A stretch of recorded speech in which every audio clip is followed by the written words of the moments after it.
नमस्कार दोस्तों, एसडी ज्ञान में आपका स्वागत है। कुआलालंपुर मलेशिया के तत्कालीन मलेशियाई प्रधानमंत्री महातिर मोहम्मद ने 2019 में संयुक्त राष्ट्र महासत्र को संबोधित करते हुए कहा था कि भारत ने जबरन कश्मीर पर नाजायज़ कब्जा किया हुआ है। तो दोस्तों, हम आपके लिए नए नए वीडियो लाते रहते हैं, तो चैनल को ज़रूर सब्सक्राइब कर लें ताकि कोई वीडियो मिस ना हो, और लाइक भी कर दें। कमेंट में हमें बताइए वीडियो कैसा लगा। मलेशिया के पीएम की ओर से इस टिप्पणी पर भारत की ओर से तीखी प्रतिक्रिया दी गई।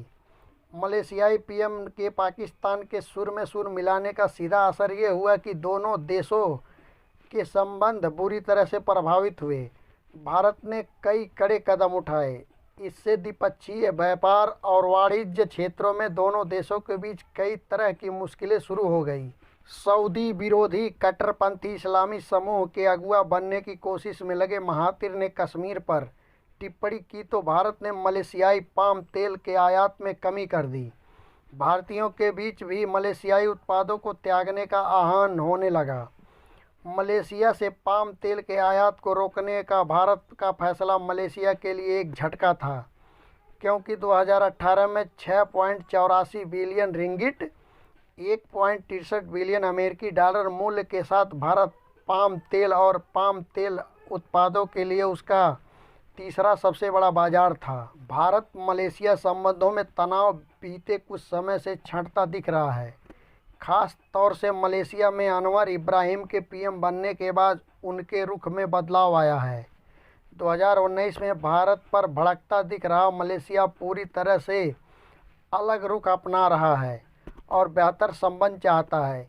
ये हाल ही में तब दिखा जब मलेशिया के विदेश मंत्री जाम्बरी अब्दुल कादिर ने 5-8 नवंबर तक भारत का दौरा किया। उन्होंने छठी बार मलेशिया संयुक्त आयोग बैठक के दौरान भारतीय विदेश मंत्री से मुलाकात की। इस दौरान रक्षा, सुरक्षा, निवेश आदि सहित कई क्षेत्रों पर दोनों देशों के मिलकर काम करने पर बात हुई। जाम्बरी की यात्रा दोनों देशों के पुराने संबंधों को पुनर्जीवित करने और शीघ्र ही सहयोग के अधिक क्षेत्रों को बढ़ावा देने की ओर अहम कदम है। भारत मलेशिया के 10 सबसे महत्वपूर्ण व्यापारिक साझेदारों में से एक है और आसियान देशों में मलेशिया भारत का तीसरा सबसे बड़ा व्यापारिक साझेदार है। ऐसे में भारत के विदेश मंत्री ने भी संकेत दिया है कि मलेशिया के साथ संबंधों में सुधार क्षेत्रीय शांति और स्थिरता में सहायक होगा। मलेशिया के विदेश मंत्री ने एक कदम बढ़ते हुए 1 दिसंबर 2024 से भारतीय नागरिकों को 30 दिन तक बिना वीज़ा के अपने देश में एंट्री का ऐलान कर दिया। भारत के 2027 तक दुनिया की तीसरी सबसे बड़ी अर्थव्यवस्था के रूप में उभरने का अनुमान है। यह मलेशिया के लिए डिजिटल, फिटनेस और सेमीकंडक्टर क्षेत्रों में भारत के साथ साझेदारी शुरू करने और उसका लाभ उठाने का एक अवसर है। ऐसे में मलेशिया भारत से रिश्ते सुधारना चाहता है।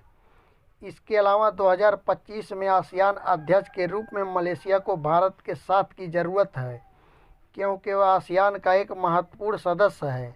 ऐसे में मलेशिया 2019 अपने रुख को अब बदलते हुए भारत के साथ रिश्ते मजबूत कर रहा है। तो दोस्तों, thank you very much watching for video.